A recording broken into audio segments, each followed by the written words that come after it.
Est-ce que tu peux faire la gymnastique acrobatique STP? Let's go! Et comme j'aime comparer les sports, qui a le meilleur contrôle corporel entre un gymnaste acrobatique et un trapéziste? Je te dis ça tout de suite. Pour commencer, la gymnastique acrobatique, c'est déporter de l'explosivité et de la stabilité à plusieurs. C'est une discipline d'équipe ultra physique. Chacun a son rôle, le porteur, le voltigeur, le milieu, et chaque mouvement doit être parfaitement synchronisé. Le porteur développe une force concentrique énorme pour soulever, projeter et stabiliser.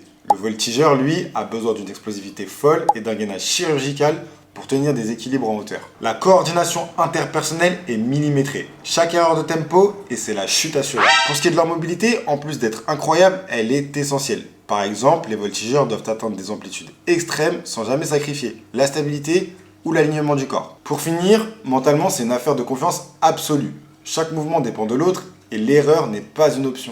La gym acrobatique, c'est une mécanique de précision à plusieurs où chaque geste est calibré et chaque partenaire essentiel. Le trapèze volant, c'est de la suspension, de la maîtrise du corps en vol et du timing chirurgical. C'est du relâchement maîtrisé. T'es suspendu, lancé dans le vide et t'as une demi-seconde pour être attrapé.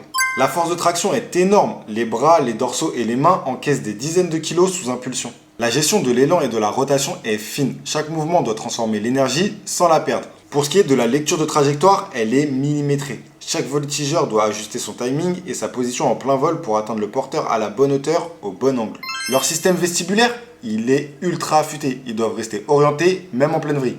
Et enfin, mentalement, c'est une vraie gestion du stress. Ils doivent lâcher au bon moment, garder une lucidité totale en plein vol et faire confiance à leurs gestes comme à leur partenaire suspendu en face. Le trapèze volant, c'est l'art de voler avec précision, relâché dans le vide, mais jamais hors de contrôle.